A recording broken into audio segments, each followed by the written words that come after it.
Hello, welcome back to my channel, or welcome to my channel if you're new. I'm Becky. I make content all around the internet about travel, fashion, life, particularly cruises. Love a good cruise ship. Today I want to talk about something that's not the most positive, but it is a fact of life if you are a cruise lover like I am. And it's something that a lot of us have had to go through in the last year because of, you know, Rona. So I'm going to put a timestamp here in case you don't care to listen to my story about Marco Polo and you just want to get to the point of what happens when nobody wants a cruise ship. But if you're up for a bit of a ramble, here you go. So you may remember a while ago I uploaded a video about one of the best ships I've ever been on, MV Marco Polo. That ship I can't help but smile as I talk about it. It was a bit of a Faulty Towers situation, but honestly it's my favourite cruise ship that I've ever been on. To this day, it was one of the first press trips I ever did. I think it was the first international press trip I ever did. I loved it. It was just such a good laugh. The ship had such character. And when the pandemic hit, she was brought back to Bristol and left in Avonmouth Port, which where I live, I can see Avonmouth Port from across the water. So every single day in lockdown, when I went out on my walk, I could see Marco Polo on my usual route. Seeing Marco Polo every day was just the best source of encouragement for me to get through the pandemic, because it was like, it didn't matter how bad my day had been, you know, what was going on, how far away travel felt. My favourite cruise ship was sat just there, waiting for me and waiting for the world to be ready for her again. Except it wasn't. Let's just rip the plaster off now and get to the point of the video and why you clicked on this, I'm assuming. They scrapped my favourite cruise ship. So in July 2020, CMV, Cruise and Maritime Voyages, the people that ran Marco Polo went bankrupt. And she was left to sit in Avonmouth docks. There was still crew on board. There were efforts to raise money to get them off, because effectively the ship was arrested for unpaid bills and nobody was allowed on or off of the ship, worsened by the pandemic. So eventually they got the crew off and Marco Polo was just left in Avonmouth docks to rot while they found her a new owner. So in November 2020 she was sold at auction to a company called High Seas Limited that had promised she was going to be an accommodation ship in Saudi Arabia until the cruise industry recovered and she was able to resume service. There is no better feeling than the new owner of the ship promising that this ship that holds so many memories for you is going to be looked after and returned to service. She wasn't. So Marco Polo sailed for Saudi Arabia. She got there and then things started to just feel a little wrong. So when she sailed out of Avonmouth, there were already parts of the ship missing. There were pieces of art on the ship that some would say were priceless. Others would put a price of tens, maybe hundreds of thousands of pounds on it. They'd gone missing while she was in Avonmouth. She sailed for Saudi Arabia. When she got there, she sat just about in international waters, and her AIS data on marine traffic said awaiting orders for a long time. I was still holding out hope that maybe this was just what they were going to write for a while they waited for her to be an accommodation ship, but it was announced at the end of December 2020 that she was going to Alang to be scrapped. So this leads me into talking about what happens to old cruise ships that nobody wants. So traditionally what happens is bigger companies, people like Royal Caribbean, P&O, Princess, like a whole of Carnival Group pretty much, will have cruise ships made specifically for them. So sometimes there will be sister ships, it will be a design that already exists but they're ordering a new ship for themselves. Sometimes they will work with the shipyard to create an entirely new design of ship. Like P&O's Iona or Virgin Voyages Scarlet Lady, they both had cruise ships designed specifically for them. Smaller lines like CMV, Fred Olsen, people like that, typically slightly lower price lines, They are the ones that step in for the second-hand cruise ship market. So when you hear about one of your favourite ships being put up for sale, I always get this wrong, I think it was Pacific Pearl from P&O Australia became CMV Columbus. The larger cruise lines will have these new ships built and run them until they are no longer the, next big thing, until they bring along a newer, bigger, fancier ship with more amenities on board. These older ships will then go up for sale, usually by auction. Sometimes they're just listed on a broker. Then smaller cruise lines or investors or whatever will get in touch to buy that ship off of them. So traditionally, cruise lines like Fred Olsen and CMV would buy second-hand ships. They would then either run them as they are, usually rename them to be something that suits their brand better, occasionally refurbish them before they go into service for that cruise line. This second-hand ship market is actually very much thriving. A ship could be sold a few times before the end of their life. But what happens when a ship reaches the end of its life? This, for cruise addicts, is kind of a bitter pill to swallow and something that you try not to think about until it's happening and you can't ignore it anymore. So it might be that a company has gone bankrupt. Sometimes it might have too much wrong with it. It's not going to pass the new enhanced regulations that come out every few years, or it's just reached the end of its life and nobody wants to buy the ship anymore. These ships would usually be put up on a brokerage website, something like Apollo Duck or Yacht World. Even though they don't sound like it, they are quite large cruise ship sellers. Normally the cruise line would appoint a brokerage company to sort out the sale for them. Interested parties can then tender for the ship, so they will submit a bid for how much they think the ship is worth. This is where potentially another cruise line might come along and decide that they want this older ship to run for their own line, but it's also where breakers yards such as Aliaga in Turkey and Alang in India will submit a bid for the ship for what they think the scrap value is. So the company will usually go with the highest bidder, which, if no one's interested, is probably going to be a scrapyard, or if they've decided that the ship has come to the end of its life.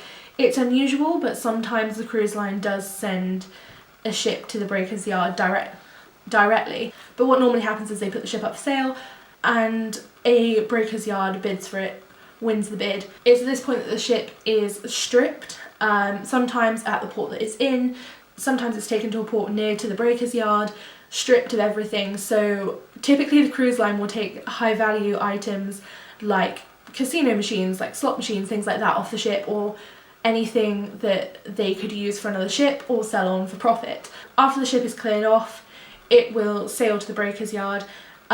Just before the ship is beached, they will take off any remaining crew apart from those people that need to be on the bridge in order to beach a ship. What beaching means is that the ship is intentionally run aground. In the case of Aliaga, it's pretty much just put your foot down and go for it.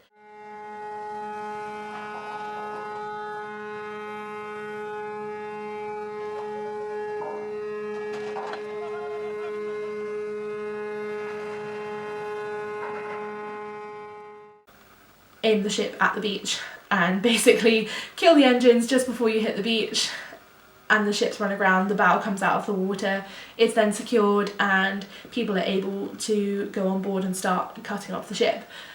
At Alang in India it's done slightly differently because the actual beach is much shallower for a lot longer, so the ship will be brought in as far as possible and pretty much run aground.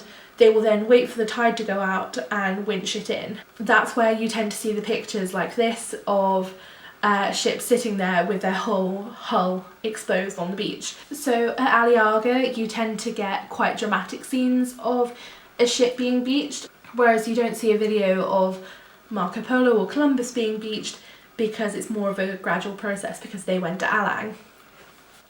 So what happens when the ship is beached is it's winched in, secured so that it's safe for crew to go on board. They'll begin the process of removing anything that the cruise line has left behind. So tables, chairs, crockery, cutlery, anything that the cruise line or the administrators in the case of CMV going bankrupt didn't feel was worth taking off the ship.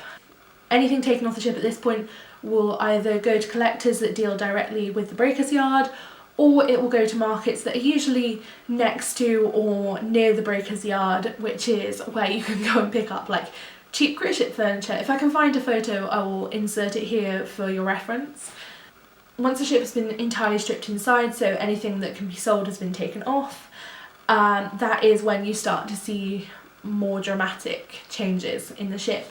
So the part that you tend to see appearing on social media is when they actually cut into the hull. This is removed in sections, and these sections of the ship will be taken down and the metal will be sold for scrap. This is where the breakers yard intend to make their money.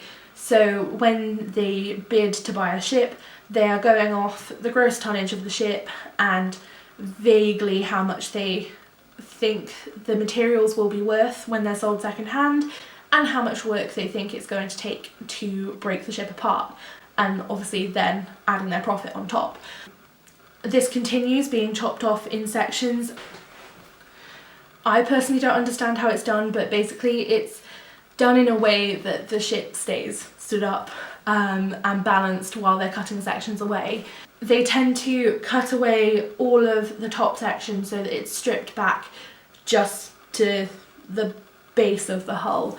At that point I'm not really sure what they do with it. I presume they just cut up the hull as well, but I've never seen pictures of this. I'm not someone that's educated enough to be able to tell you this. This is just what I have learned from doing my own research and from wondering what was going to happen to my favourite ship. So when I posted on Instagram that Marco Polo and Columbus had been sold to the scrapyard, I got an awful lot of questions about it. One of the first questions I got was, why are they going to the scrapyard? Why can't they do anything else with the ship? To be honest, because nobody wants a cruise ship in the middle of a pandemic. A lot of ships, sadly, had gone to the scrapyard prematurely. They had several more years of life in them, or in the case of Marco Polo, more historic ships that a lot of people said should have been saved. So Costa Victoria was a very famous example that was spoken about widely on social media at the start of the pandemic. Costa Victoria was 23 years old when she was sent to the scrapyard.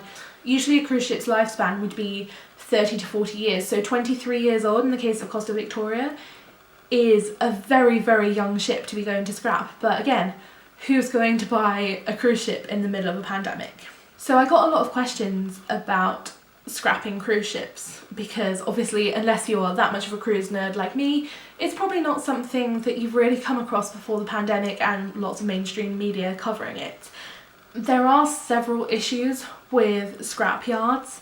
One of the main issues is health and safety. Until recently, Aliaga in Turkey had a really, really bad reputation for this.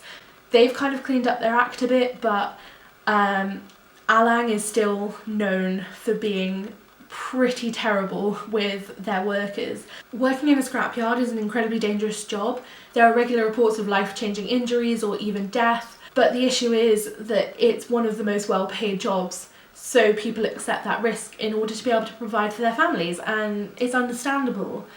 The other issue is environmental factors. There is no getting away from the fact that scrapping a ship is not very environmentally friendly. As you're cutting into the steel, fragments are going into the ocean. Any hazardous liquids or chemicals are at risk of leaking out into the ocean. Again, Turkey have really cleaned up their act with this. India still has a bit of a way to go. So scrapping ships is bad for the environment and takes an awful toll on people's health. I was asked what the alternatives were for scrapping ships, and that's the issue. There isn't an alternative. At the end of the day, if you're going to create these amazing, huge, incredible ships at such a rate, there are going to be a surplus of ships. And as they bring in new and improved regulations for safety of passengers and for protecting the environment, these older ships are going to become too costly to be worth upgrading to meet these new regulations. And so what are you going to do with them? Really the only alternative is that they're left to sit on the side and rot, which is arguably just as bad if not worse for the environment, because where the scrapyards might try and contain the hazardous chemicals, they would just be left to leak into the ocean. There was actually a very well-known cruise ship which was accidentally run aground, and shortly after the company went bankrupt, and so to this day the ship is still just left there rotting.